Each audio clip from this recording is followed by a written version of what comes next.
Olá, eu sou Neil Earl. Durante anos, como ministro e como historiador, eu me senti fascinado pelo Oriente Próximo, principalmente como se relaciona com a Bíblia. Sabe, quando pensamos nos lugares onde os eventos da Bíblia ocorreram, nós geralmente pensamos em Belém, onde Jesus nasceu, em Nazaré, onde ele cresceu, ou talvez em Jerusalém, onde ele foi crucificado. Mas muitos eventos famosos da Bíblia tiveram lugar numa terra a centenas de quilômetros de onde Jesus vivia, numa parte do mundo chamada Mesopotâmia. Mesopotâmia significa a terra entre os rios Tigre e o Eufrates. Hoje, muito da antiga Mesopotâmia se encontra nas fronteiras do Iraque moderno. A Mesopotâmia é conhecida como o berço da civilização. Algumas de suas cidades datam do começo do registro da história. Possivelmente a mais famosa seja a Babilônia. Localizada nas margens do Eufrates, a cerca de 100 quilômetros ao sul de Bagdá, a Babilônia teve uma longa e fascinante história. Hoje, a maior parte da antiga Babilônia não passa de um monte de ruínas e de resquícios que se encontram sob as areias do tempo. Por que essa fascinação por um império desfeito há muito e por uma cidade destruída? Bem, há uma história intrigante, e ela é contada através de textos históricos e religiosos que foram descobertos pela arqueologia. Tal informação, reunida à da Bíblia, torna a história da antiga Babilônia uma história importante para nós hoje. Porque na Bíblia, a Babilônia é mais do que apenas um lugar no mapa. A Babilônia simboliza uma ideia, uma filosofia, uma forma de pensamento oposto a Deus. Tal ideologia, baseada no raciocínio humano, no orgulho e na arrogância dos homens, com frequência expressa como um materialismo autoindulgente que ainda está presente entre nós. Tal atitude fez com que Deus interviesse nos negócios da antiga Babilônia. E como veremos, os escritores da Bíblia relataram e preservaram a história da antiga Babilônia para nos dar uma percepção de nosso mundo de hoje, e muito além, para o futuro. Mas antes que consideremos o que temos pela frente, vamos examinar o que a história pode nos revelar. Porque a história tem a chave de nosso futuro. Nossa história começa muito antes que houvesse uma cidade chamada Babilônia. Ela começa com um grupo de viajantes que chegou à planície queimada pelo sol ao sul da Mesopotâmia há mais de 2000 anos antes do nascimento de Jesus. A Bíblia nos conta que esses viajantes eram descendentes do patriarca Noé e de sua família. Nas décadas que se seguiram ao grande dilúvio, eles migraram para o sul ao longo dos vales do Tigre e do Eufrates. O livro do Gênesis conta que os filhos de Noé se estabeleceram nas planícies de Shinar. Shinar é o nome bíblico da região que foi posteriormente chamada de Babilônia. Hoje é conhecida como o sudeste do Iraque. Deus queria que os filhos de Noé se espalhassem e povoassem a terra. Ao invés disso, desafiadoramente resolveram se unir sob sua própria autoridade. Gênesis 11:4. Eles disseram: venham, edifiquemos uma cidade e uma torre cujo tope chegue até os céus, para que tornemos célebre nosso nome e para que não sejamos espalhados por toda a terra. De acordo com o historiador do século I, Flavius Josephus, o líder dessa gente era Nimrod, o bisneto de Noé. A Bíblia nos conta que Nimrod era um poderoso guerreiro na terra. Sob sua liderança, o povo começou a construir uma grande torre. Nimrod queria criar um embevecimento, um encantamento. Ele queria construir um império. Ele queria manter o povo unido sob sua autoridade. A Torre de Babel, eu acho que ilustra tal propósito com perfeição, porque é exatamente o que eles tentaram fazer. Eles tentaram ser os criadores. Porque quando você para pensar nisso, o Gênesis apresenta a criação em termos de ter sido na forma e na natureza de Deus. E então nos tornamos pequenos criadores. E principalmente em papéis de poder, eles sentiram que haviam se tornado criadores. E se você cria algo e sente que ele é tão superior, que, num certo sentido, você pode quase se ver como sendo uma pessoa destinada, até mesmo divina, como os antigos dirigentes com frequência se viam. Para construir uma torre que chegaria aos céus. Isso não lhe soa familiar? Seria a tentativa antiga da humanidade de atingir o espiritual através do físico. Os artistas ofereceram suas impressões de como essa torre, a famosa Torre de Babel, poderia ter sido. Algumas delas bastante rebuscadas. Provavelmente não passava de um simples monte de tijolos e de terra, não muito diferente das torres mais recentes de templos chamadas ziggurats. Os ziggurats são quadrados na base, com lados inclinados em degraus chegando em cima de um relicário. A planície de Shinar é plana. Uma construção de 30 e poucos metros pode ser vista a quilômetros de distância. A torre medieval de Samarra, por exemplo, localizada no norte de Bagdá, é um minarete espiral com cerca de 50 metros de altura. Sua proeminência através da região serve como um marco direcional conveniente. Na verdade, alguns viajantes medievais achavam que ela fosse a Torre de Babel. A Bíblia nos diz que Deus permitiu que os construtores trabalhassem na torre por uns tempos. Depois ele interveio. Gênesis 11, 5 e 9. E então desceu o Senhor para ver a cidade e a torre que os filhos dos homens edificavam, e disse: Eis que o poro é um, e todos têm a mesma linguagem. Isto é apenas o começo. Agora não haverá restrição para tudo que intentam fazer. Vinde, desçamos e confundamos ali a sua linguagem, para que um não entenda a linguagem de outro. Destarte o Senhor os dispersou dali pela superfície da terra, e cessaram de edificar a cidade. E chamou-se-lhe por isso o nome de Babel, porque ali confundiu o Senhor a linguagem de toda a terra, e dali os dispersou por toda a superfície dela. Num ato súbito, Deus confundiu a linguagem do povo. Um balbucio de vozes surgiu nos andaimes. De repente, os encarregados e construtores não podiam mais se comunicar. O pânico reinava. A construção da cidade e de sua enorme torre sofreu uma interrupção abrupta. Na linguagem acadiana, o local da cidade inacabada ficou conhecido como o Portal de Deus. Porém, os hebreus a chamaram de Babel, baseados na palavra hebraica significando confundir. Babilônia não passa da forma grega de escrever a palavra hebraica Babel. De qualquer maneira, Babilônia e Babel são a mesma coisa. E Babilônia se referia à região centralizada em torno da cidade. A história da Torre de Babel foi criada para nos ensinar uma importante lição. A tolerância de Deus pelo orgulho e rebeldia aos humanos tem limite. E logo no início vemos Babilônia como se tornando o símbolo da oposição a Deus. O orgulho humano é um tema consistente sempre que a Bíblia menciona a Babilônia. Os sonhos grandiosos dos construtores da Torre de Babel criam um marco histórico importante. Nos dá nosso primeiro vislumbre de uma civilização organizada contra Deus. A Torre de Babel foi a primeira intervenção de Deus na história da Babilônia. E não seria a última. Mais de 2 séculos se passaram. Então encontramos a Babilônia reemergindo no cenário mundial, dessa vez com os amoritas. Eles criaram uma dinastia por volta de 2000 anos antes de Cristo. Os historiadores a chamam do Velho Império Babilônico. O mais famoso rei desse império foi um dirigente chamado Hammurabi.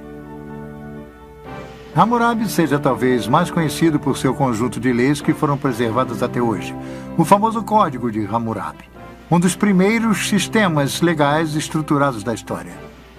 As leis estão inscritas num pilar negro de diorito polido com mais de 2 metros de altura. Ele está cercado por um baixo relevo apresentando Hammurabi de pé diante da deusa do sol Shamash, deusa da justiça. O pilar possui mais de 4.000 linhas de escrita cuneiforme na língua acadiana, contendo 300 disposições legais.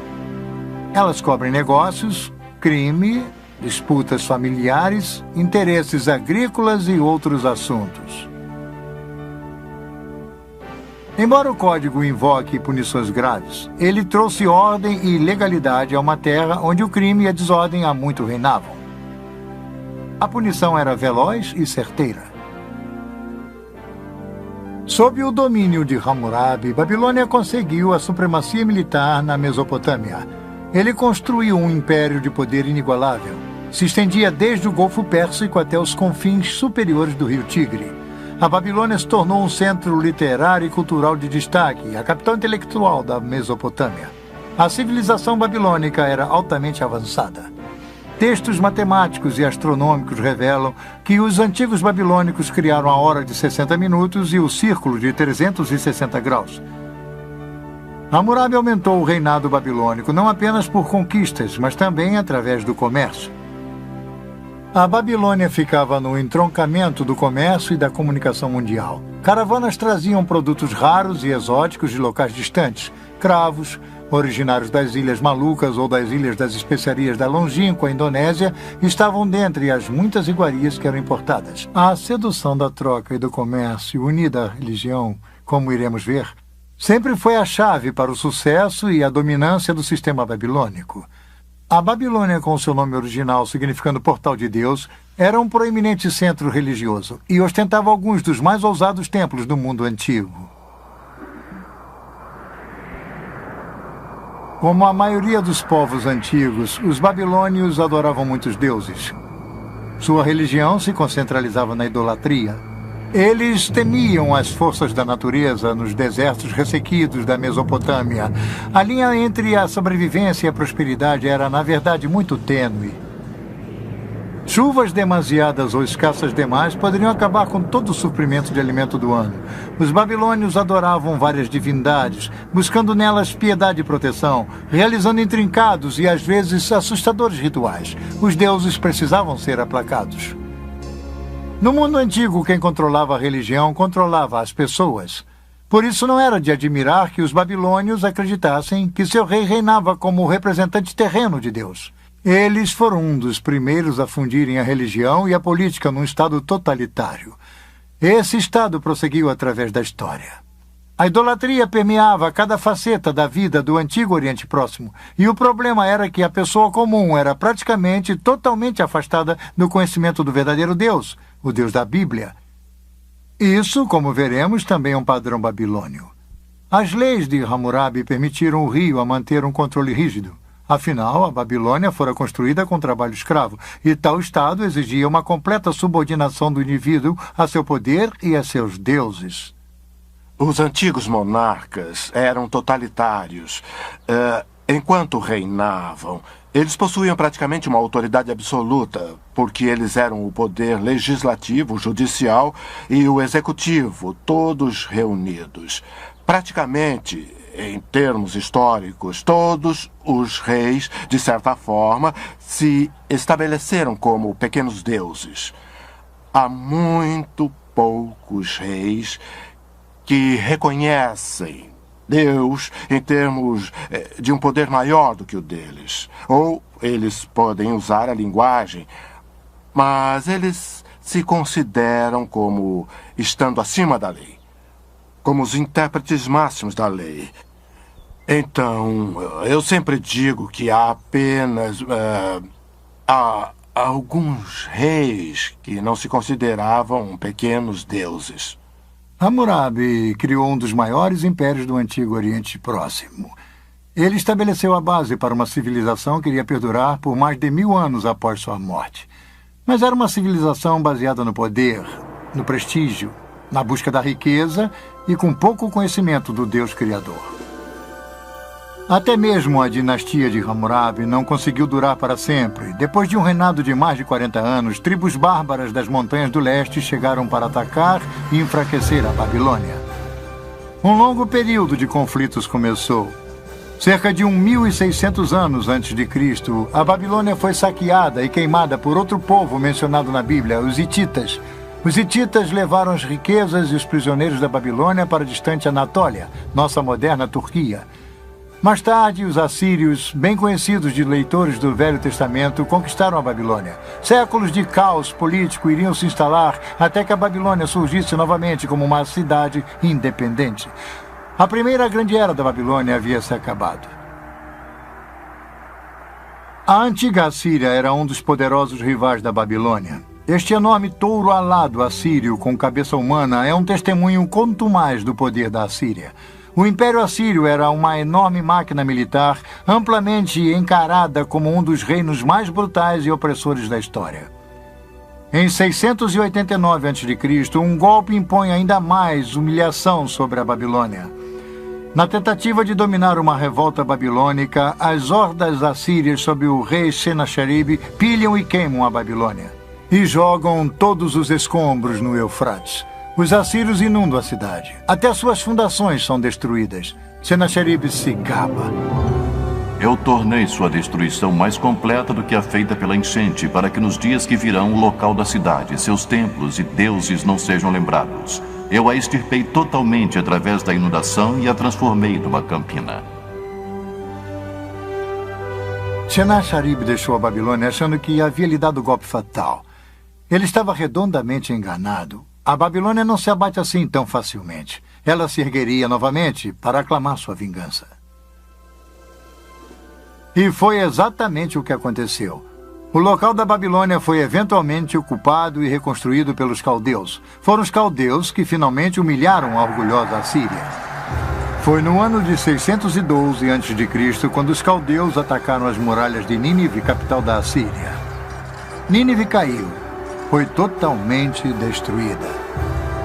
Hoje, as ruínas de Nínive atestam a destruição quase total da antiga cidade. O desaparecimento de Nínive foi tão completo que só foi redescoberta há 150 anos. O poder da Assíria havia sido domado, mas sob os caldeus, Babilônia estava de volta com sua vingança. E aí está uma grande chave para a história e a profecia bíblica. A Babilônia. Esta grande cidade, este grande inimigo simbólico de Deus, emerge repetidamente do abismo da destruição. Ela reaparece sempre nos diversos estágios da história, influenciando o curso da civilização. A queda assíria deixou um vácuo que tanto o Egito quanto a Babilônia procuraram preencher. 1000 anos após a Era de Ouro de Hammurabi, a Babilônia finalmente tinha a chance de reganhar a proeminência e o prestígio que um dia foram seus. E estávamos no verão de 605 a.C. Forças babilônias bem armadas realizaram um ataque rápido e decisivo contra os egípcios. Suas forças se confrontaram em Caxemir, ao norte da Assíria. A batalha custou ao Egito seu controle do Oriente Médio. Agora, quase um milênio após Hammurabi, a Babilônia mais uma vez mantinha um poder indiscutível no antigo Oriente Próximo. Sim, a Babilônia estava de volta. Mas será que uma Babilônia ressurgente, reconstruída, poderia evitar a sorte que havia assolado a cidade de Nimrod e o império de Hammurabi? Somente o tempo iria dizer. Babilônia, passado, presente e futuro.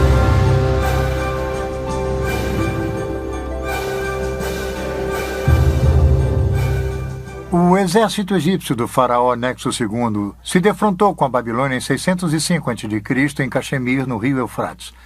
O combate foi acirrado. As perdas egípcias foram estarrecedoras. A batalha custou aos egípcios seu controle do Oriente Médio.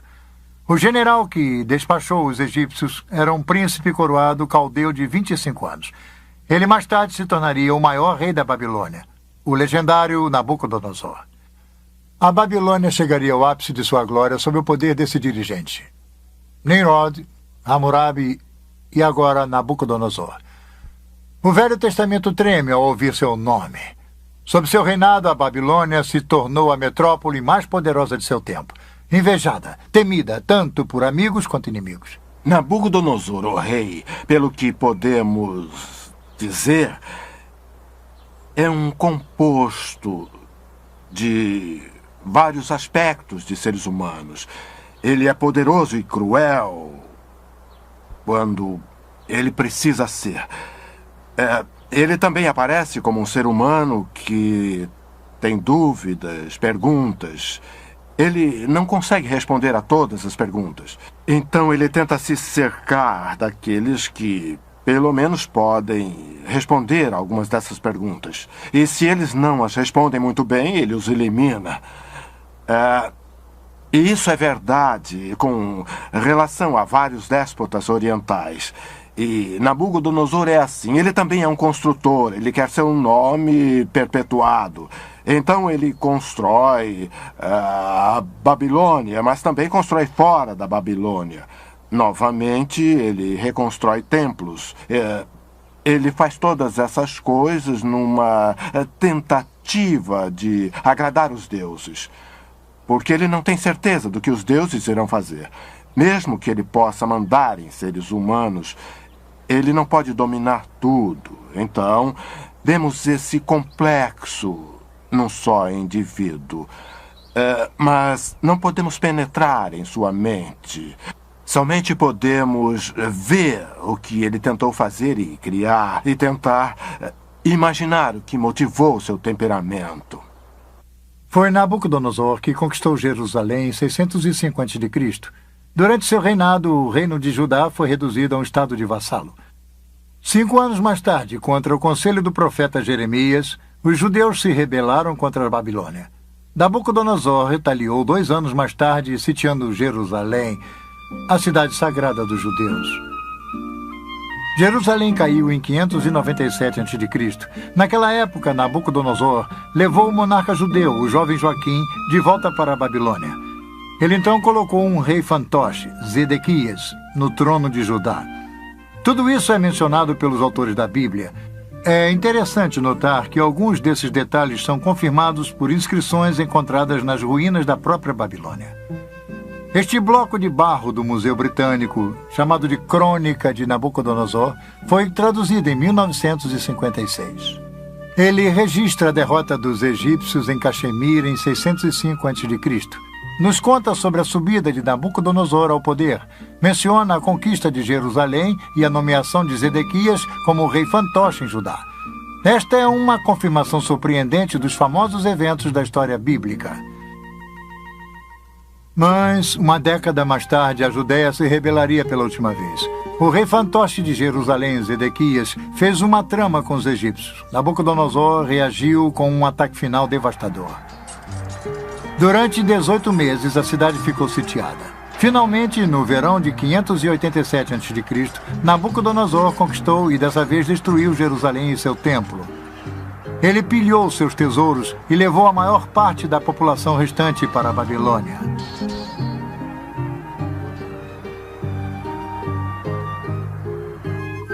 O reino da Judéia deixou de existir. Os judeus se tornaram um povo em exílio.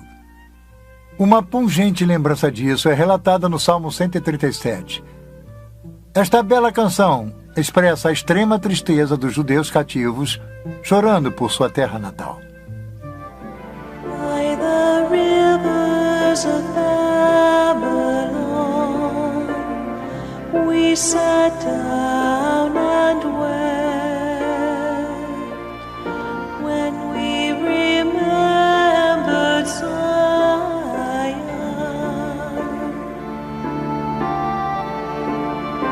If I forget you, O Jerusalem, may my right hand forget its skill. May my tongue cling to the roof of my mouth. If I do not remember you, if I do not consider Jerusalem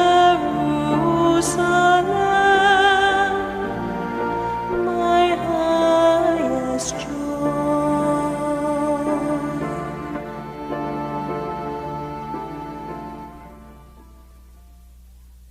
Babilônia estava no auge de sua glória quando os exilados judeus chegaram. Os cativos da Babilônia ficaram pasmos quando a viram. De acordo com os historiadores gregos, a Babilônia era maior em esplendor do que todas as cidades do mundo conhecido. Vinham visitantes de muitas partes para ver as maravilhas da Babilônia. Nabucodonosor foi um grande construtor, assim como um grande general, como Ramsés II no Egito, como Salomão em Israel. A Babilônia de Nabucodonosor era uma cidade de magníficos palácios, templos, parques e jardins. A escala e o tamanho gigantesco da cidade era surpreendente. Sua população estava estimada entre 100 e 200 mil. Era a maior cidade da Terra. Nosso detalhado conhecimento sobre a Babilônia de Nabucodonosor é resultado do trabalho árduo de um arqueólogo alemão, Robert Caldwell. Quando ele iniciou suas escavações em 1899, os achados iniciais de Caldwell foram descartados por seus colegas. Mas, à medida que suas escavações começaram a descobrir a Babilônia da Bíblia como uma realidade histórica, seu trabalho se tornou o assunto da Europa. Ao norte da cidade, Caldwell descobriu pilhas de azulejos azuis na areia. Os azulejos haviam decorado as paredes laterais do caminho processional da cidade. O tijolo era o material padrão usado pelos babilônios para construir. Coldwell enviou os tijolos de volta para a Alemanha para identificação e para montagem. Os resultados foram surpreendentes. Aqui no Museu Pergamon, em Berlim, estão os tijolos originais da época de Nabucodonosor, todos montados. Esses magníficos leões, por exemplo, eram um símbolo da deusa Istar, uma das maiores divindades da Babilônia. Havia 120 desses leões ladeando o caminho para o enorme portão de Istar. Esta é a visão do caminho processional da Babilônia de hoje. As pedras que formam a pavimentação são as mesmas sobre as quais Nabucodonosor caminhou. Suas paredes foram parcialmente reconstruídas por arqueólogos, e embora elas não tenham os belos leões de tijolos brilhantes que uma vez se adornavam, elas ainda fornecem a ideia da magnificência dessa famosa avenida. Um homem se impressionou com as descobertas de Coldwell, um diretor pioneiro de filmes, D.W. Griffith. Em 1916, Griffith produziu Intolerância, um filme histórico sobre a desumanidade do homem para com o homem. O tema central no filme de Griffith era uma espetacular reprodução da vida na Babilônia, com o clímax da queda da cidade.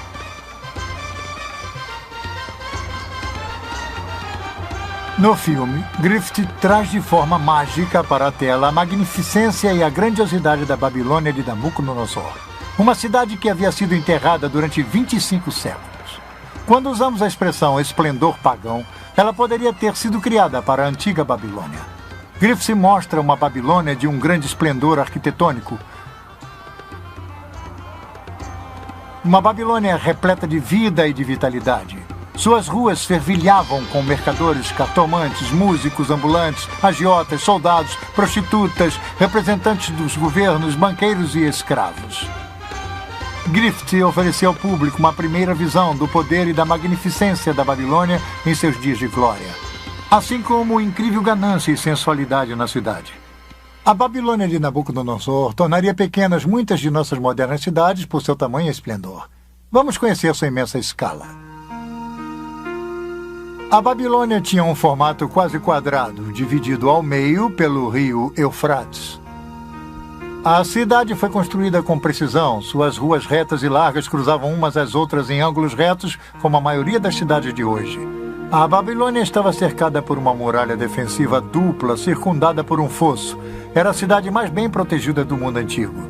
De acordo com uma fonte antiga, as muralhas da Babilônia tinham mais de 100 metros de altura por 30 metros de largura. Havia espaço suficiente em seu topo para permitir que uma charrete puxada por 4 cavalos desse uma volta completa. Os babilônios achavam que suas muralhas eram impossíveis de serem escaladas ou de serem invadidas. Torres de defesa estavam posicionadas em intervalos regulares.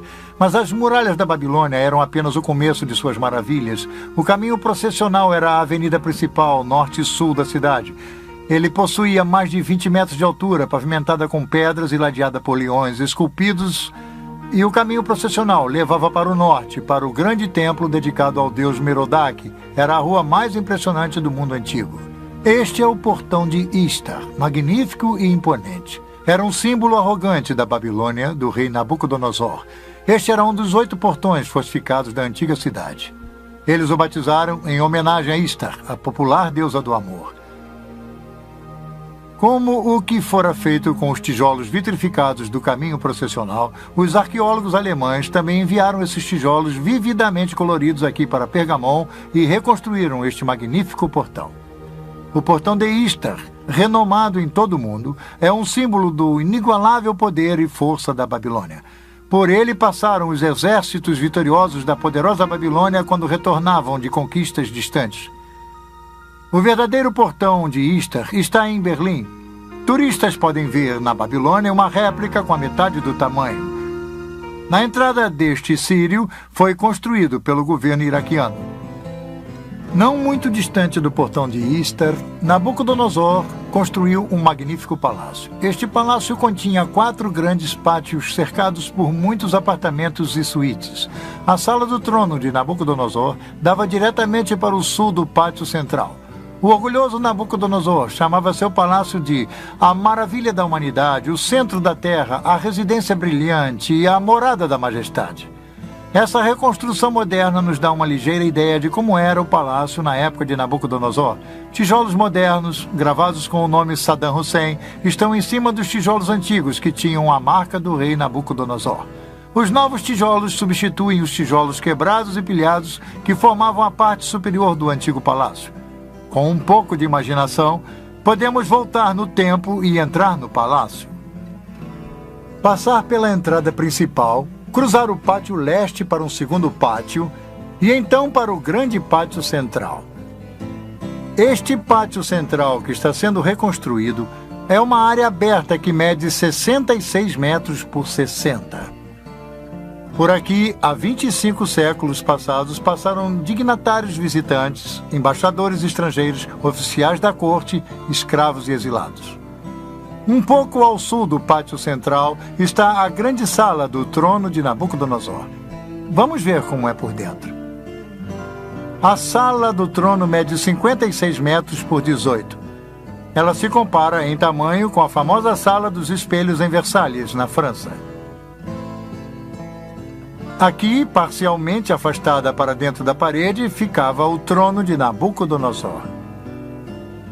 No Museu Pergamon de Berlim, há uma reconstrução de um friso de tijolo vitrificado das paredes da Sala do Trono. Ela nos dá uma ideia da magnificência da arquitetura e da decoração do Palácio Real em seus dias de glória. Que lugar ele deve ter sido? O efeito devia ser surpreendente. E aí está a questão. A obra pública de Nabucodonosor foi realizada para gravar a glória de Babilônia e de seus deuses na mente de todos. Ligeiramente a oeste do palácio, ao longo do rio Eufrates, estão os famosos Jardins Suspensos da Babilônia, uma das 7 maravilhas do mundo antigo. Diz-se que Nabucodonosor construiu o Jardim Suspenso, na verdade, um jardim em terraços para agradar sua esposa favorita. Essa jovem rainha, desacostumada com o calor da baixa planície da Mesopotâmia, sentia a falta do frescor das montanhas e das florestas de sua terra natal. Muitos arqueólogos acreditavam que os jardins suspensos estariam situados perto do portão de Istar. E foi lá, no canto nordeste do palácio, perto do portão Istar, que o professor Caldwell havia descoberto uma estrutura incomum. Era uma cripta subterrânea consistindo de uma série de 14 cofres em arcas. Perto havia um poço singular com 3 vãos. Caldwell e outros arqueólogos concluíram que os cofres foram construídos para suportar um peso enorme, possivelmente as fundações para a construção dos jardins suspensos.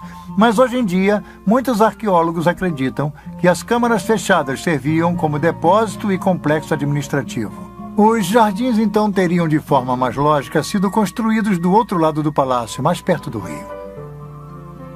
Imaginem o que era. A Babilônia estava em seu zênite. Suas muralhas altas mostravam brasões com os símbolos coloridos de um grande império. Babilônia era impressionante, mas também era notória por sua decadência e por sua sensualidade. Afastada do verdadeiro Deus, viciada ao comércio e à idolatria, a decadência mora e a corrupção em Babilônia chegaram a um tal nível que ela se tornou conhecida como o Poço do Vício. Essa seria uma distinção e tanto, principalmente com o clima licencioso que dominava o antigo Oriente Próximo. Novamente vemos a Babilônia como um símbolo de tudo que é oposto aos caminhos de Deus. Obcecado por seus prazeres malévolos e repleto de orgulho por seus grandes feitos, o povo da Babilônia, assim como seu rei, se encaminharam para o seu dia de ajuste de contas. É fácil ver como as pessoas podiam ser seduzidas pela riqueza, poder e pela visível sensualidade da Babilônia de Nabucodonosor. Através da riqueza e das atrações comerciais da Babilônia, o povo do Antigo Oriente Próximo era atraído a servir aos deuses da Babilônia, Merodach e Istar. Como veremos a seguir, a cidade da Babilônia, conforme descrita no livro do Apocalipse, também é uma mistura de idolatria e poder comercial. Outro marco dominante da Babilônia de Nabucodonosor era uma torre de 7 estágios ou um zigurat. Esta grande edificação julga-se ter sido construída no local da Torre de Babel original, feita por Nimrod. O zigurat estava localizado a cerca de 800 metros ao sul do Palácio Real. Com quase 100 metros de altura, tinha mais ou menos a mesma altura que a Estátua da Liberdade no porto de Nova York. Os babilônios a chamavam de Etemenanque, a casa da fundação dos céus e da terra. Ela possuía em seu topo um templo coberto com tijolos brilhantes azuis. Nabucodonosor se gabava. Eu ergui o pináculo da torre de estágios para que seu topo rivalize com os céus. A atitude de Nimrod estava viva e presente. Nada mais resta do zigurat hoje em dia, somente os resquícios de tijolos de sua base. A torre foi há muito tempo pilhada em seus tijolos e agora é simplesmente um buraco no chão. Oposto ao zigurat havia um enorme templo, o Templo de Merodach. Ele abrigava uma grande estátua de Merodach que diz-se era feita com 22 toneladas de ouro. Ele era comumente chamado de Bel, significando Senhor. Do relicário de Merodach, Nabucodonosor espalhou o conhecimento de Bel através do Antigo Oriente Próximo. Este é um dos motivos pelo qual o profeta Jeremias cita Merodach numa profecia que predizia a queda da Babilônia. Jeremias 52. A Babilônia será tomada, Bel está confundido e Merodach abatido. Cobertas de vergonha estão as suas imagens e seus ídolos tremem de terror. Porque do norte subiu contra ela uma nação que tornará deserta a sua terra e não haverá quem nela habite. Assim, os homens como os animais fugiram e se foram. A Babilônia parecia inexpugnável. Seu poder e sua riqueza dominavam o Antigo Oriente Próximo, mas igualmente sua crueldade e sua luxuriante idolatria. Como vimos na Torre de Babel, Deus não tolera para sempre o orgulho e a arrogância dos humanos. Em sua piedade, Deus tentou avisar Nabucodonosor. O rei começou a ter sonhos perturbadores, mas eram sonhos de aviso do próprio Deus Criador. Nabucodonosor não sabia o que estava acontecendo, nem ninguém em sua corte, a não ser uma pessoa, um jovem judeu cativo, um homem de Deus chamado Daniel. Babilônia, passado, presente e futuro.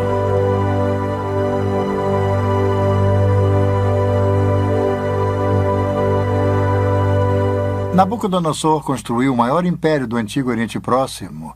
Como general, ele era invencível. E também era um regente astuto.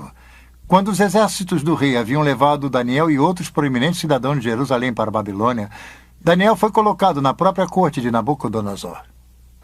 Os reis antigos, com frequência, escolhiam estrangeiros para preencher postos chaves, porque eles não eram uma ameaça ao trono, o que alguém de sua própria identidade étnica ou nacional poderia ser. Então, eles usavam um estrangeiro, como um judeu, porque usavam sua habilidade e, ao mesmo tempo, não se sentiam ameaçados por tal indivíduo. Dentre esse grupo seleto, Daniel e seus 3 companheiros, Sadraque, Mesaque e Abednego, embora eles fossem cativos, permaneceram leais ao verdadeiro Deus, ao Deus de Israel. Suas experiências em resistir ao materialismo e à idolatria estão entre as melhores histórias conhecidas da Bíblia. Quando os 3 amigos de Daniel se recusaram a adorar uma estátua de ouro que Nabucodonosor havia colocado, o rei, envaidecido, os condenou à famosa fornalha ardente. Daniel 3, 19 e 25. Então Nabucodonosor se encheu de fúria e, transtornado o aspecto de seu rosto contra Sadraque, Mesaque e Abednego, ordenou que se acendesse a fornalha 7 vezes mais do que se costumava. Ordenou aos homens mais poderosos que estavam no exército que atassem a Sadraque, Mesaque e Abednego e os lançassem na fornalha de fogo ardente. Então estes homens foram atados com os seus mantos, suas túnicas e chapéus e suas outras roupas e foram lançados na fornalha sobremaneira acesa. Porque a palavra do rei era urgente e a fornalha estava sobremaneira acesa. As chamas do fogo mataram os homens que lançaram de cima para dentro a Sadraque, Mesaque e Abednego. Estes 3 homens caíram atados dentro da fornalha sobremaneira acesa. Então o rei Nabucodonosor se espantou e se levantou depressa e disse a seus conselheiros: Não lançamos nós 3 homens atados dentro do fogo? Responderam ao rei: É verdade, ó rei. E ele tornou e disse: Eu, porém, vejo 4 homens soltos que andam passeando dentro do fogo sem nenhum dano, e o aspecto do quarto é semelhante a um filho dos deuses. Para ganhar vantagem, Nabucodonosor chamou Sadraque, Mesaque e Abednego para ficarem ao seu lado.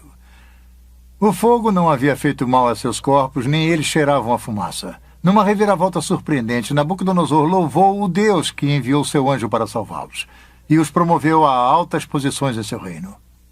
A relação entre Daniel e Nabucodonosor era de fato estranha.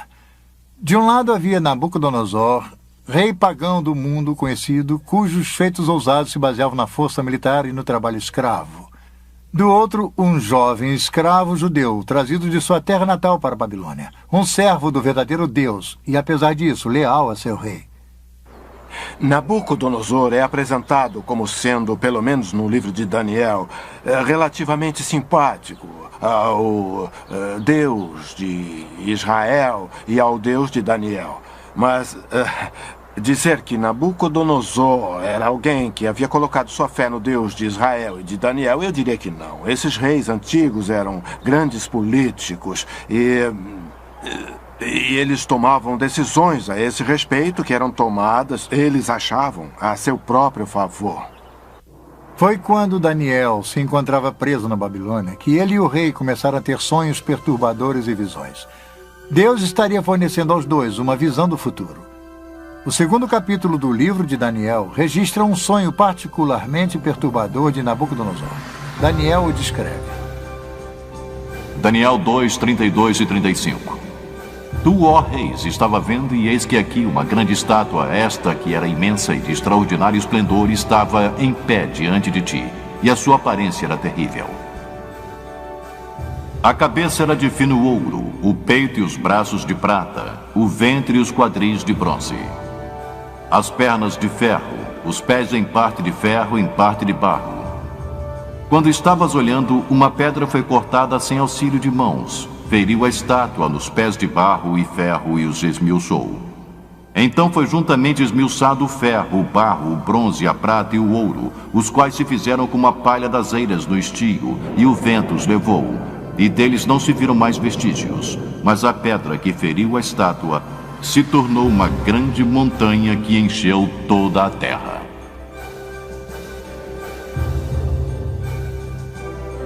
Não foi à toa que este sonho perturbou Nabucodonosor. Daniel disse ao rei o que havia visto e lhe fez uma interpretação, uma revelação do próprio Deus. A cabeça de ouro era o império de Nabucodonosor. A prata, o bronze e o ferro e parte de barro e ferro da estátua representavam os reinos sucessivos. Cada um deles era inferior ao outro. A pedra simbolizava o justo reino de Deus, o Deus não visto que determina o destino de todos os reinos, inclusive o de Nabucodonosor. Quando Nabucodonosor soube da interpretação, se prostrou diante de Daniel e novamente louvou o Deus de Israel. Mas a velha arrogância em breve voltaria. O livro de Daniel retrata Nabucodonosor sob molde de muitos ditadores que vimos passar pelo curso da história. Era orgulhoso e dado a ataques de raiva. Controlava um grande império, mas não conseguia se controlar. Daniel avisou a Nabucodonosor que Deus, que controlava todos os reinos da terra, o humilharia gravemente se não mudasse o seu comportamento. Os avisos caíram em ouvidos surdos. Ao invés de dar a glória a Deus, Nabucodonosor se viu como uma fonte da grandiosidade. O livro de Daniel descreve como Deus humilha o orgulhoso rei e como Deus o ensina que havia um reino bem mais poderoso do que a Babilônia. Um reino espiritual. O reino de Deus. Um dia, ao caminhar no teto de seu palácio, Nabucodonosor, do alto de sua grandiosidade, olha para a cidade. Ele não pôde evitar e se gabou. Daniel 4, 30, 31 e 33. Não é esta grande Babilônia que eu edifiquei para a casa real com meu grandioso poder e para a glória da minha majestade? Falava ainda o rei quando desceu uma voz do céu. A ti se diz, ó rei Nabucodonosor, já passou de ti o reino. No mesmo instante se cumpriu a palavra sobre Nabucodonosor e foi expulso de entre os homens, e passou a comer erva com os bois. O seu corpo foi molhado do orvalho do céu até que lhe cresceram os cabelos como as penas da águia e as suas unhas como as das aves.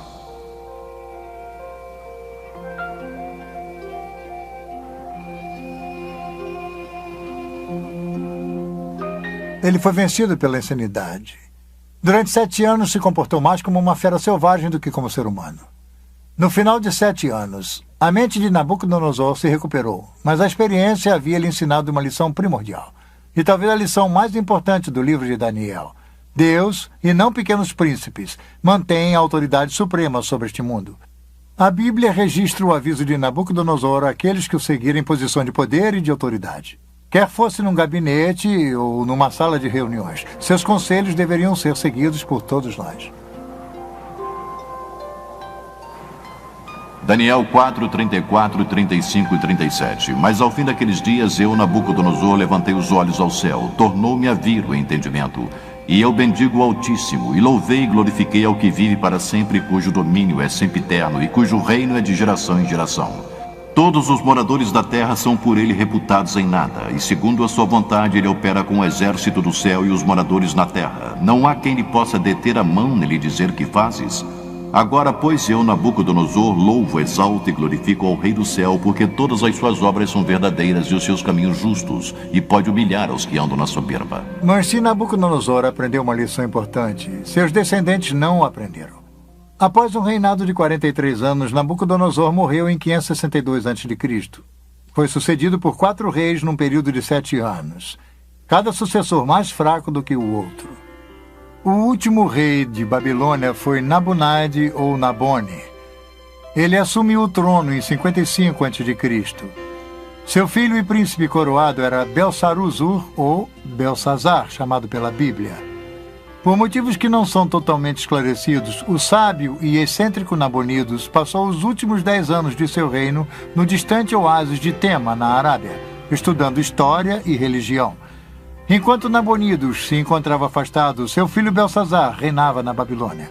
Agora temos um fascinante relato detetivesco da Bíblia. Durante séculos, o nome de Belsazar não foi encontrado em outro lugar a não ser no livro de Daniel. Os historiadores citavam Nabonidos como sendo o último rei da Babilônia, mas nada de Belsazar. Não é de admirar que alguns céticos tenham rejeitado as declarações de Daniel sobre Belsazar, rotulando-as de ficção, ou um dos erros históricos da Bíblia. Porém, em 1854, vários pequenos cilindros de barro apareceram. Eles foram encontrados aqui, em Ur, na Mesopotâmia. Tinham inscrições com relatos da reconstrução de um zigurates pelo rei Nabonidos. As inscrições eram concluídas com orações pela saúde de Nabonidos e de seu filho mais velho, o príncipe coroado, Belsazar. E quanto a mim, Nabonidos, o rei da Babilônia, proteja-me de pecar contra qualquer divindade exaltada e me conceda uma vida longa, e no coração de Belsazar, meu filho primogênito, crie o temor pela exaltação da divindade.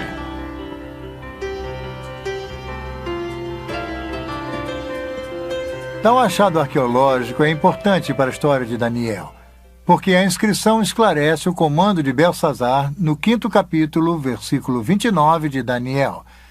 É aí que Belsazar proclama Daniel como o 3º maior regente do reino.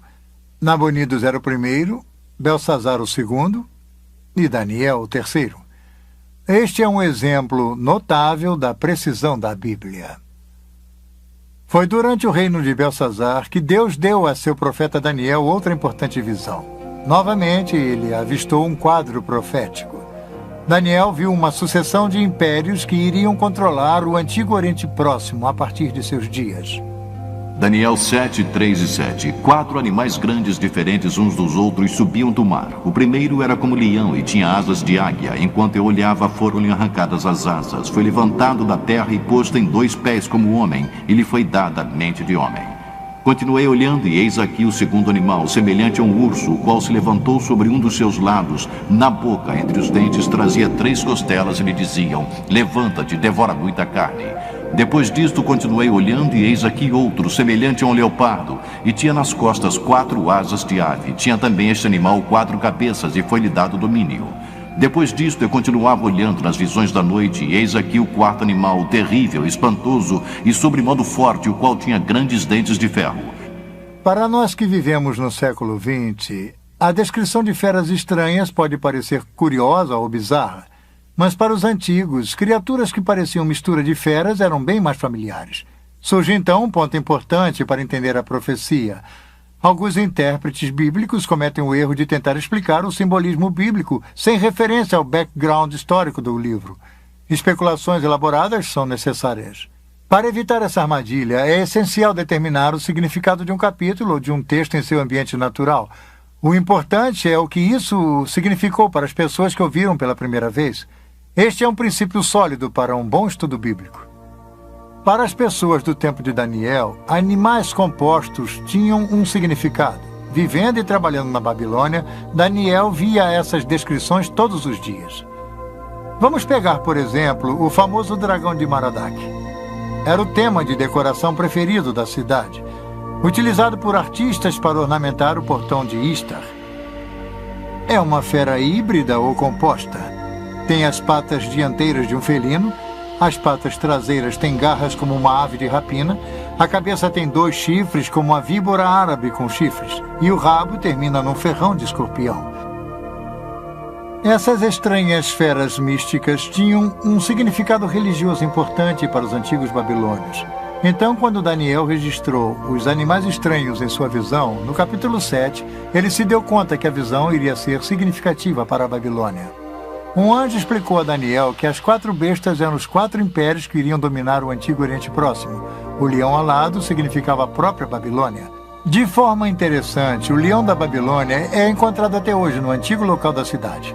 Em 1776, depois de Cristo, aldeões do Iraque descobriram este monumental leão de basalto. Isto confirma que o leão era o símbolo da deusa Istar e da própria Babilônia. O leão está de pé sobre um inimigo caído, preso embaixo de suas patas. As costas do leão têm marcas indicando que seriam para as celas de Istar. Uma mulher cavalgando uma fera? Esta seria uma imagem significativa mais tarde no livro do Apocalipse. De acordo com muitos comentaristas, o urso da visão de Daniel simbolizava os medas e os persas, e com certeza o Império Medo-Persa substituiu o babilônico.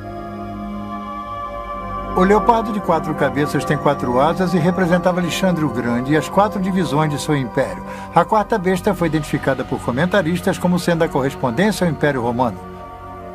O livro de Daniel é um retrato vívido da transição do reino do leão da Babilônia para o reino do urso. Está numa das mais famosas cenas da Bíblia.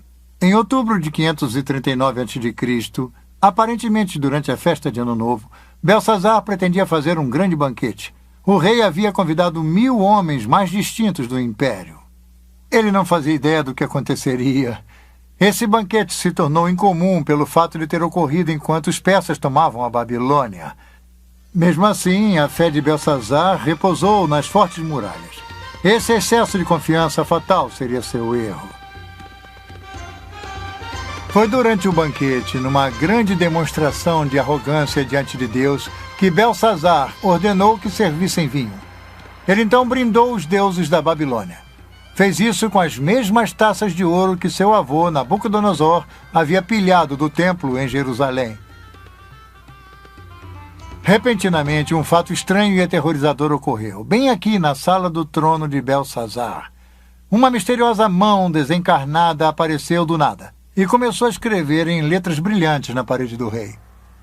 Daniel 5, 5 e 6. No mesmo instante apareceram os dedos de mão de homem e escreveriam defronte do candeeiro na caiadura da parede do palácio real, e o rei via os dedos que estavam escrevendo. Então se mudou o semblante do rei e os seus pensamentos o turbaram. Então entraram todos os sábios do rei, mas não puderam ler a escritura nem fazer saber ao rei a sua interpretação. Daniel 5, 13 e 17. Então Daniel foi introduzido à presença do rei e disse: todavia lerei ao rei a escritura e lhe farei saber a interpretação. Daniel 5 e 25. E esta, pois, é a escritura que se traçou: Mene, Mene, Tekel e Parsim. Esta é a interpretação de cada palavra. Mene contou Deus o teu reino e deu cabo dele. Tekel, pesado, foste na batalha e achado em falta. Pere, seu reino foi dividido e dado aos medas e aos persas.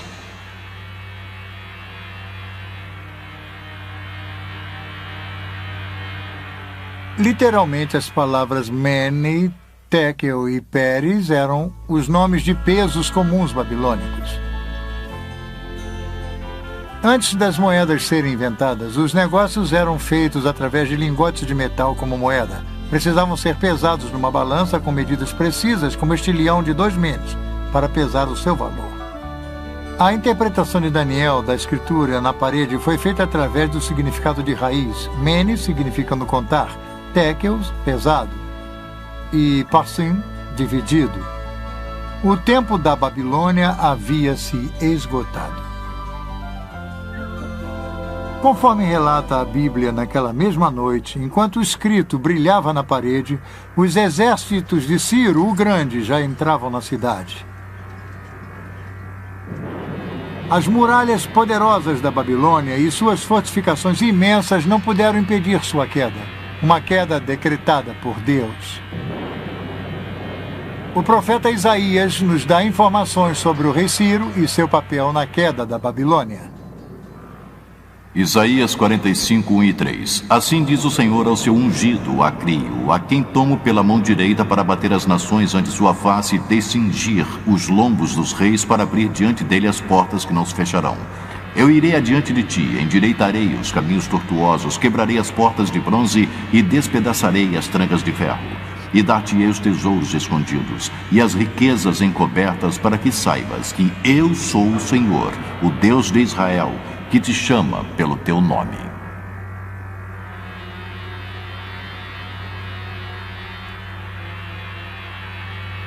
A Escritura nos dá a ideia da forma surpreendente com que Ciro capturou a Babilônia. Com suas muralhas maciças, Babilônia parecia inexpugnável, mas, desconhecido pelos babilônios, Ciro havia armado um plano engenhoso. A Bíblia não fornece os detalhes, mas é descrito em grande detalhe pelos antigos historiadores Heródoto e Xenofon. Enquanto Belsazar festejava, tropas persas estavam ocupadas rio acima, desviando o curso do rio Eufrates. O rio normalmente fluía por baixo dos portões maciços e entrava pela cidade. Aí os persas cavaram um canal. Isso redirecionou o rio para um velho leito. O Eufrates começou a ficar mais baixo, permitindo que os persas atravessassem por baixo dos portões e entrassem na Babilônia. Relatos nos contam que Ciro colocou um espião na cidade, e naquela noite ele destrancou os portões da muralha interna. Através desses portões, o exército de Ciro entrou na cidade e os babilônios foram totalmente surpreendidos. A Babilônia era tão grande que, quando as partes externas foram invadidas, os que moravam no centro da cidade não sabiam do ataque. Belsazar e seus convidados continuavam com seu desafio idólatra a Deus até que foi tarde demais, como o livro de Daniel nos conta. Naquela mesma noite, Belsazar, rei dos babilônios, foi assassinado. A maior cidade da antiguidade havia sido tomada. A cabeça de ouro de Daniel 2 foi substituída pela arca e pelas armas de prata, o leão pelo urso. A Babilônia era o colosso econômico do mundo antigo, mas havia se tornado um exemplo de decadência moral e de corrupção. Seus líderes haviam se embebedado com o próprio poder. A queda da Babilônia nos ensina uma lição que às vezes esquecemos. Deus reina na história. É uma lição para nós hoje em dia. A Babilônia acabou como grande potência. Mas a Babilônia já havia caído antes. Será que se ergueria novamente? Babilônia, passado, presente e futuro.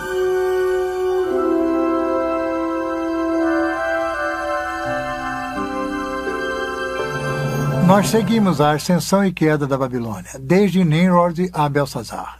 Belsazar foi o último rei da Babilônia, mas a cidade em si continuou sob domínio dos persas. E então, um pouco mais de 200 anos mais tarde, Alexandre o Grande, em sua busca de conquistar o mundo, derrotou os persas e conquistou a Babilônia. Alexandre estava enfeitiçado pela ideia da Babilônia. O pensamento de que todo o mundo poderia ser unificado sob uma civilização, uma cidade, um homem. Mas os sonhos de Alexandre de uma unidade mundial morreram com ele na Babilônia em 323 a.C., no próprio trono de Nabucodonosor. Nos anos que se seguiram, a cidade começou a se deteriorar. Na época de Jesus, os palácios e templos da Babilônia já haviam sucumbido. Tempestades de areia haviam enterrado os parques e arquedutos, até mesmo o Eufrates havia mudado de curso. Um imperador romano visitou a Babilônia 85 anos após a morte de Jesus e não encontrou nada além de seixos, pedras e ruínas. Hoje, o superpoder do mundo antigo jaz desolado e esquecido. Seus palácios, templos, parques e jardins, suas ruas e avenidas largas são apenas pós e escombros. Tijolos partidos com o nome de Nabucodonosor estão jogados aos montes pelo local. Somente uma pequena parte do que um dia foi uma grande cidade foi restaurada como parque arqueológico, e mesmo assim apenas em parte. A maior parte da vasta metrópole permanece um deserto abandonado, não sendo mais a cidade viçosa de seus dias de glória. Ela jaz desocupada, abandonada e esquecida. Isaías 13, 19 e 20. Babilônia, a joia dos reinos, a glória e orgulho dos caldeus, será como Sodoma e Gomorra quando Deus as transtornou. Nunca mais será habitada, ninguém morará nela de geração em geração.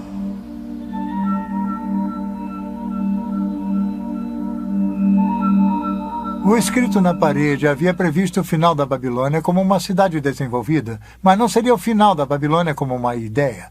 Até mesmo Alexandre o Grande ficou seduzido pelo legado, e quando chegamos ao Novo Testamento, encontramos que a Babilônia se torna mais do que uma mera localidade geográfica. A Babilônia simboliza uma ideologia, uma atitude, a epígrafe de uma civilização organizada em oposição a Deus. Eu descreveria a Babilônia como sendo uma cidade que simboliza em escritura aquela na qual haveria o auge do poder humano e como ele reina, conquista e tudo mais através da história. Mas, em resumo, como seus regentes eram corruptos, ela, na verdade, tem o que merece no curso da história humana, porque aqueles que a governaram se consideravam pequenos deuses. Aí é que está a questão. Em todas as épocas, o povo de Deus viveu em meio a uma Babilônia espiritual, um mundo sem Deus. Em tal mundo, um mundo em busca do físico e do material, motivado pelo lucro, pouco se tem pensado ao reino espiritual, ao reino de Deus. Isso seria, como vimos, o padrão babilônico. E, nesse sentido, a Babilônia continua presente. Quando o Novo Testamento quer retratar o mal e o desafio a Deus até suas últimas consequências, usa a expressão que agora podemos muito bem relacionar a Babilônia a Grande. A expressão é encontrada no último livro da Bíblia, o misterioso Apocalipse ou o livro das profecias. O Apocalipse foi escrito sob uma notável visão de Deus dada a um homem chamado João. Sua visão é com frequência considerada uma das partes da Bíblia mais difíceis de ser entendidas. Está repleta de estranhas imagens, visões e sons, e uma das mais conhecidas seria a dos misteriosos 4 cavaleiros. Nós geralmente chamamos o Apocalipse de exemplo da literatura apocalíptica. E por isso queremos dizer que há uma espécie de literatura no século I. E também existe antes e depois desse século, mas seu lugar comum é o século I, que possui certas características e muitas são encontradas no livro do Apocalipse. Algumas delas incluem visões. Em outras palavras, alguém tem uma visão e registra o que viu, e a visão pode ser uma visão do que está acontecendo no céu, ou uma visão do futuro, ou as duas coisas. Às vezes, há jornadas aos céus nesse tipo de literatura. Alguém é transportado ao céu para ver, não é simplesmente uma visão na Terra, mas há realmente uma jornada. Algumas das outras características que seriam típicas da literatura apocalíptica incluem bastante simbolismos, e o simbolismo pode ser de vários tipos. Por exemplo, Muitos animais naturais, um carneiro ou uma espécie de ovelha ou cabra que irá aparecer nessa literatura, mas também animais fantásticos com estranhas cabeças e asas e todo tipo de criaturas bizarras. As cores são muito importantes no livro do Apocalipse. Há mantos brancos, há sangue vermelho, há o ouro. Então, você sente todo um visual, há um sentido bastante dramático, mas as cores são simbólicas. Os números também são importantes para a literatura apocalíptica. Então, o simbolismo é importante na literatura apocalíptica. É realmente difícil entender o Apocalipse se você não tem algum tipo de arcabouço dos vários livros do Velho Testamento, porque o simbolismo que nele há é retirado dos antigos livros do Velho Testamento. E o contexto, é claro, no livro do Apocalipse, do ponto de vista do autor, é o futuro. Em sua maior parte. Parte dele é histórico, mas parte é o futuro. E ele usa o simbolismo tanto para falar sobre o futuro dos tempos, quanto para o futuro das pessoas e o que irá acontecer. Os escritores apocalípticos ansiavam pela interferência decisiva de Deus na história. João, no livro do Apocalipse, vivia num tempo de perseguição. Os cristãos estavam sendo mortos pelo Estado romano. A grande visão é que Babilônia Grande era um símbolo, um nome para o Império Romano. E se pensar que este livro foi escrito em algum momento do século I, em qualquer lugar que os cristãos vivessem, eles viviam numa realidade dominada por Roma. Roma reinava, controlada por Roma. E, portanto, é muito natural que o poder do mundo fosse simbolizado por um símbolo que vem do próprio passado de Israel, ou seja, a Babilônia Grande. Isso quer dizer, no Velho Testamento, Babilônia é um país de verdade que retira o povo de Israel para o cativeiro. E eu acho que o autor do livro do Apocalipse reaplica, então, o símbolo como um aviso aos cristãos de que Roma de hoje pode oferecer o mesmo tipo de ameaça, talvez não um cativeiro físico, mas pode ser um perigo real para o povo de Deus. Então há uma espécie de recorrência ou uma natureza temporal nesse símbolo. A atitude de Babilônia Grande é atemporal e penetrante. É uma atitude de oposição a Deus e aos ensinamentos de Jesus Cristo. A atitude é insidiosa porque a riqueza e a prosperidade eram atraentes do lado de fora. Por isso, as referências à Babilônia Grande nos capítulos 17 e 18 do livro do Apocalipse têm muita importância para nós hoje. Apocalipse 17, 3 e 4. E vi uma mulher montada numa besta escarlate, besta repleta de nomes de blasfêmia, com 7 cabeças e 10 chifres. Achava-se a mulher vestida de púrpura e de escarlate, adornada de ouro, de pedras preciosas e de pérolas. Na sua fronte estava escrito o nome, mistério, Babilônia a Grande, a mãe das meretrizes e das abominações da terra. Então o anjo me disse, a mulher que viste é a grande cidade que domina sobre os reis da terra.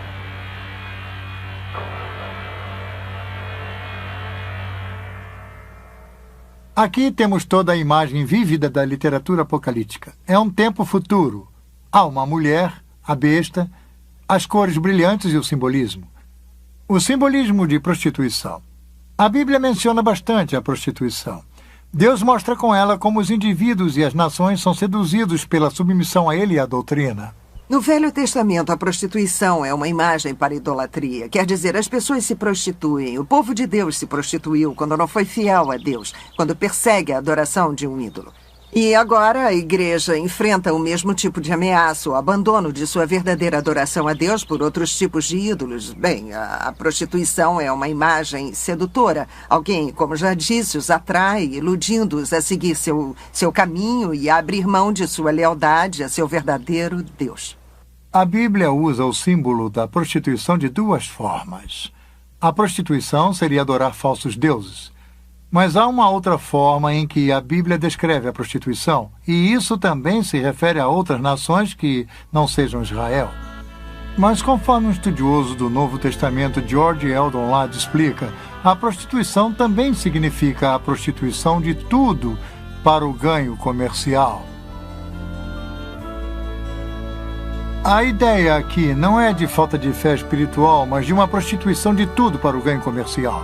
Nínive também é descrita como prostituída por causa de sua exibição de poder e de esplendor para zombar e escravizá-los. Lade sobre o capítulo 17 do Apocalipse. Aqui, a prostituta seria a Babilônia, o símbolo da civilização humana com toda a sua pompa e circunstância organizada contra Deus, a cidade que tem domínio sobre os reis da terra.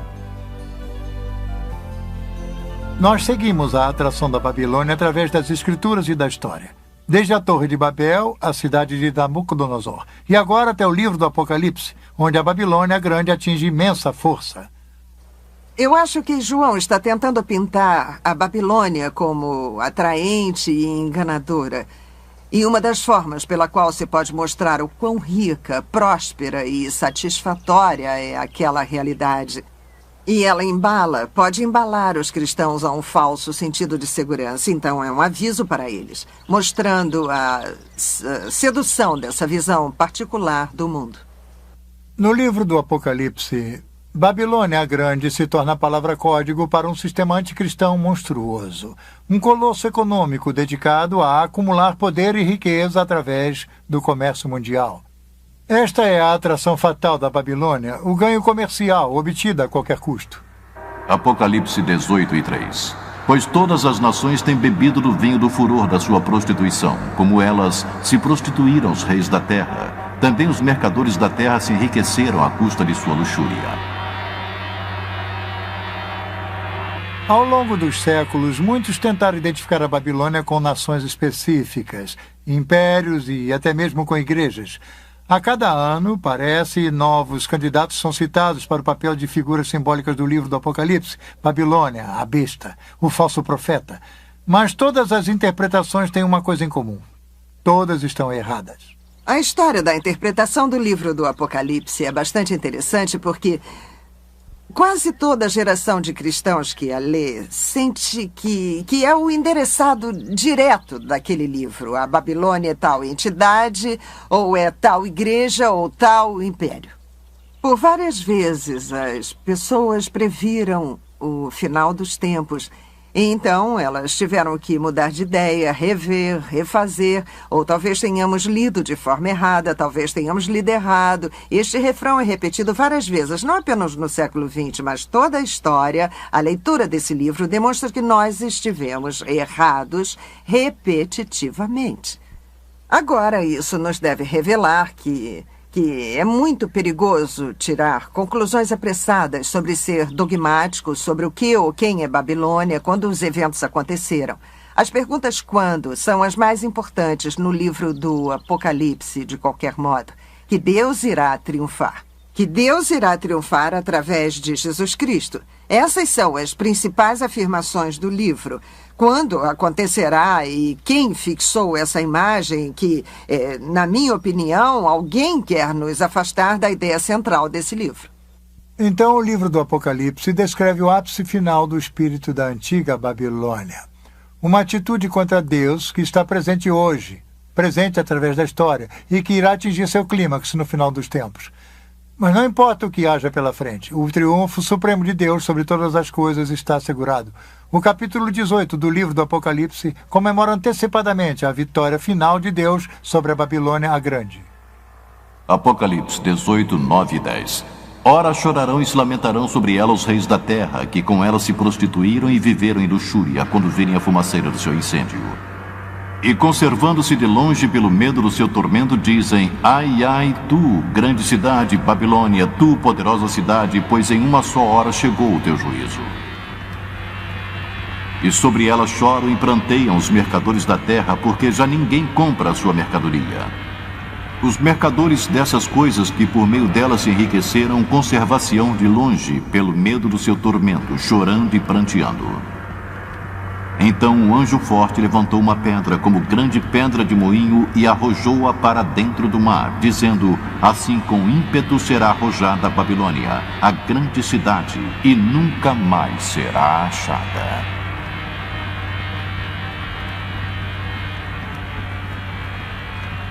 Sim, a história da Babilônia é uma história racional. Aquela velha cidade enterrada na planície da Mesopotâmia se tornou símbolo de uma sociedade dominada pela ganância, uma sociedade que se afastou cada vez mais do conhecimento de Deus. Isso lhe parece familiar? João descreve um mundo muito parecido ao nosso de hoje em dia.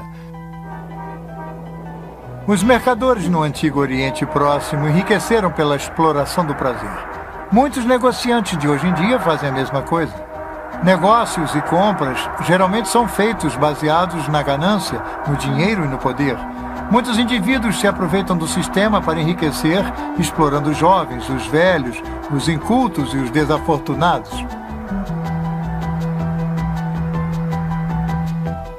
Os cristãos não estão imunes às seduções do sistema babilônico. Somos avisados sobre o logro do dinheiro, das riquezas, do poder e do prazer. Nós devemos viver, no entanto, de acordo com os ensinamentos de Jesus. E tais ensinamentos incluem servir, dar e repartir. É por isso que João nos avisa: retirai-vos dela, povo meu, para não serdes cúmplices em seus pecados e para não participardes dos seus flagelos. O Novo Testamento está cheio de avisos contra os peritos e o engodo do materialismo. As riquezas levam a um falso sentido de segurança. Jesus disse: não se pode servir a dois senhores, não se pode servir a Deus e ao dinheiro. E no livro do Apocalipse, é claro, a Babilônia é retratada como extremamente rica. E aí está, Deus ou dinheiro. Então tudo faz parte do quadro, parte das armadilhas, e o tom materialista também faz parte disso. Na sequência de tempo do livro do Apocalipse, Babilônia é destruída. Mas a boa nova é que não é o fim do mundo. Não é mesmo. Na visão de João, é o começo do domínio dos santos sobre Jesus Cristo. Então, o Apocalipse oferece esperança.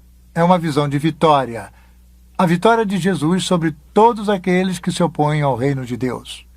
Dizer que o livro do Apocalipse é uma visão da vitória de Jesus Cristo é, na verdade, um ótimo resumo. Se você pensar no ponto de vista do primeiro século, os cristãos e nós hoje em dia, é uma declaração verdadeira de duas formas, que você pode olhar para trás e ver a vitória de Jesus na cruz. Estamos falando da vitória de Jesus sobre os poderes do pecado e da morte. E é precisamente essa vitória que garante a vitória futura e nos dá a esperança para um futuro. Então, sim, uma vitória final de Cristo é uma boa forma de resumir o livro, mas você tem que lembrar que ela começou quando Deus fez aquilo com Cristo na cruz.